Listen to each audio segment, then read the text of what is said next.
Assalamualaikum warahmatullahi wabarakatuh. Jumpa lagi dengan Bapak Eko Supriyadi, SPDI. Di pertemuan kali ini kita akan membahas tentang iman kepada hari akhir. Adapun tujuan pembelajaran pada kesempatan ini yaitu untuk mengetahui makna beriman kepada hari akhir berdasarkan Al-Quran dan hadis. Yang kedua, mengetahui nama-nama hari kiamat yang ada di dalam Al-Quran. Yang ketiga, mengetahui fase-fase hari akhir. Yang keempat, mengetahui tanda-tanda hari kiamat, baik itu kiamat kecil atau sughra maupun kiamat besar atau kubro. Yang selanjutnya, mengetahui sifat-sifat penghuni surga dan sifat-sifat penghuni neraka. Baiklah anak-anak sekalian, kita lanjutkan. Yang pertama, kita akan membahas tentang makna beriman kepada hari akhir. Hari akhir disebut juga hari kiamat. Kalau Bapak lebih suka menyebutnya masa depan. Jadi ada masa depan itu yang suram dan ada masa depan yang cerah. Ada masa depan yang bahagia, ada masa depan yang sengsara. Kita tinggal pilih persiapan kita yang mana. Kalau persiapan kita untuk masa depan yang bahagia, masa depan yang cerah, masa depan yang mendapatkan keselamatan, maka kita harus mempersiapkan dari sekarang. Jadi secara bahasa, kiamat itu berasal dari kata koma yakumu kiamat, ya, yang artinya hari kebangkitan atau bisa juga diartikan hari kehancuran. Kalau Bapak mengartikannya adalah hari masa depan. Secara istilah, kiamat itu adalah berakhirnya kehidupan dunia yang fana dan kehancuran segala isinya berganti dengan kehidupan akhirat yang kekal abadi. Manusia akan mempertanggungjawabkan segala perbuatan yang berakhir dengan keputusan apakah kita masuk surga atau kita termasuk orang-orang yang masuk dalam neraka. Na'udzubillah min dzalik. Yang selanjutnya anak-anak sekalian, kita sekilas mengenal nama-nama hari kiamat yang ada di dalam Al-Quran. Yang pertama adalah Al-Zalzalah. Itu dijelaskan di dalam Al-Quran surat Al-Zalzalah. Kemudian Al-Qari'ah yang artinya kekacauan, Al-Waqi'ah yang artinya berjatuhan, Al-Haqqah yang artinya kepastian, Ar-Raffah yang artinya gempa dahsyat. Terus yang sering kita dengar itu adalah Yaumul Ba'ats, hari kebangkitan, Yaumul Jam'u, hari penghimpunan, Yaumul Hisab, hari perhitungan, dan Yaumuddin atau Yaumul Jaza, ya, hari pembalasan. Baiklah anak-anak, mengapa perlu beriman kepada hari akhir? Seperti yang Bapak sampaikan di awal tadi, hari akhir itu masa depan. Karena merupakan bagian dari rukun iman yang kelima. Jadi kalau kita orang yang beriman, itu ada rukun iman kepada Allah, kepada malaikat-malaikatnya, kepada Rasul, kepada kitab. Nah, poin yang kelima ini adalah iman kepada hari akhir. Jadi di dalam Al-Quran itu banyak bercerita atau menjelaskan tentang bagaimana hari akhir itu Dan apa yang kita dapatkan di hari akhir itu, baik itu berupa pahala, berupa siksa, baik itu berupa kenikmatan di surga, ataupun azab di neraka yang sangat pedih. Sehingga kita harus benar-benar menyadari betul dan mempersiapkan bekal yang sebanyak-banyaknya, yang sebaik-baiknya untuk persiapan di hari akhir. Nah, ini segala sesuatu pasti berakhir anak-anak sekalian. Karena apa? Kullu nafsin dha'iqatul maut. Semua yang bernafas, yang bernyawa itu akan mengalami yang namanya satu kematian. Oke, kita lanjutkan. Nah, dalil dari Al-Quran tentang hari kiamat itu dijelaskan dalam surat Al-Ghafir ayat 59. Inna sa'ata la'atiyatul la raiba fiha walakinna aktsaron nasi la yu'minun. Sesungguhnya hari kiamat itu pasti akan datang. Tidak ada keraguan tentang kedatangannya, akan tetapi kebanyakan manusia itu tidak percaya, abai, atau tidak serius di dalam mempersiapkan diri untuk menghadapi atau kenyataan bahwasanya hari akhir itu ada dan butuh persiapan yang sangat matang. Nah, ini faman ya'mal mithqala dzarratin khairan yarah wa man ya'mal mithqala dzarratin sarran yarah. Orang yang beramal baik akan dibalas, orang yang beramal buruk juga akan mendapatkan balasan.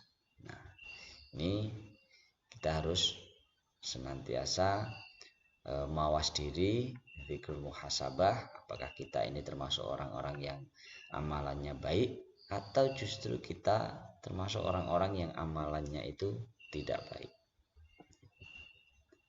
Nah, ini adalah fase kehidupan sampai pada kehidupan akhirat nanti. Yang pertama, kita hidup di dunia. Ini yang mulai ada pertanggungjawabannya ya. Yang selanjutnya alam kubur, yang selanjutnya hari kiamat. Setelah hari kiamat terjadi akan dibangkitkan, namanya hari kebangkitan. Yang selanjutnya umat itu akan memohon syafaat kepada Rasul. Kalau kita memohon syafaat kepada Nabi kita Muhammad Sallallahu Alaihi Wasallam. Yang selanjutnya yaumul hisab, hari perhitungan. Terusan pembagian catatan amal baik dan amal buruk.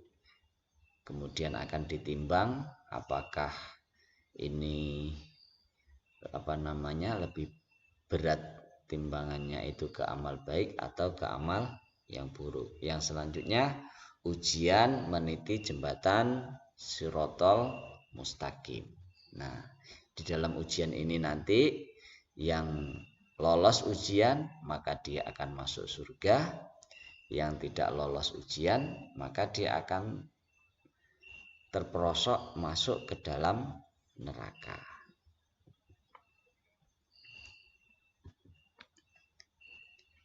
Selanjutnya tingkatan surga.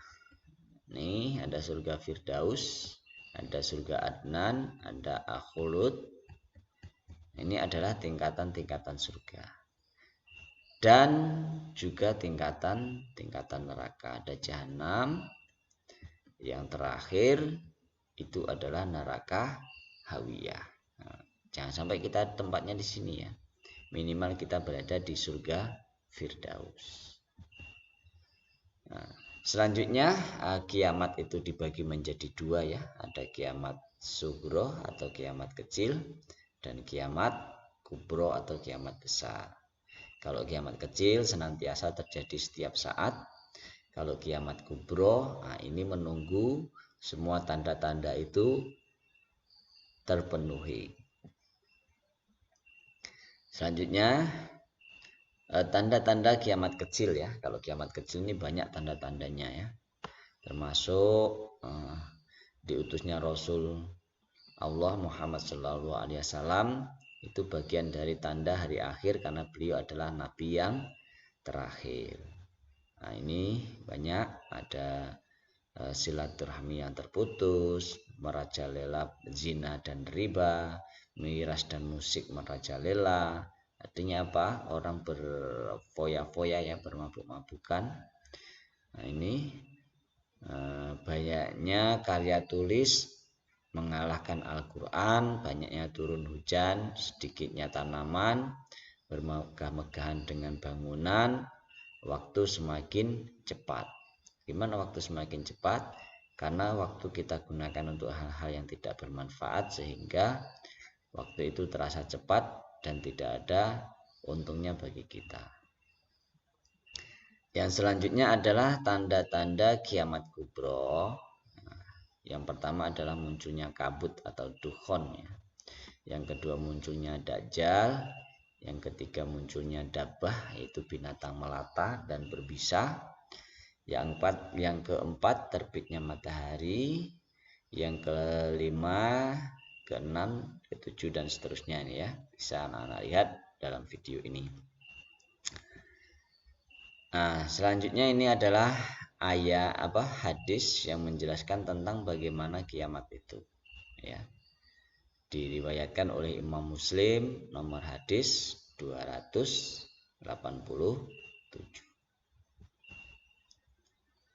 Nah, ada tadi di antara tanda-tanda kiamat tadi adalah turunnya Nabi Isa. Turunnya Nabi Isa ini berdasarkan ayat Al-Quran surat An-Nisa ayat 157 sampai 159 ya. Jadi ada juga di Ali Imran itu menjelaskan tentang Nabi Isa. Oke, nah ini Nabi Isa kalau di dalam Al-Quran tadi dijelaskan bahwasanya Nabi Isa itu tidak mati tersalib karena yang disalib itu adalah muridnya yang penampilannya, yang wajahnya itu mirip dengan Nabi Isa. Selanjutnya tadi di tanda-tanda kiamat ada munculnya dabbah.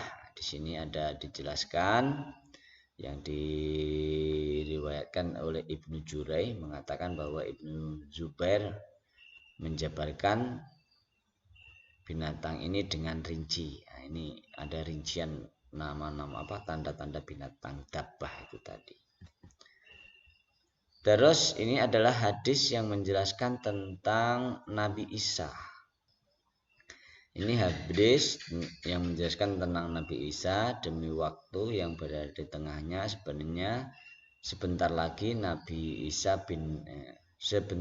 Isa bin Maryam akan turun di tengah-tengah kalian sebagai hakim yang adil.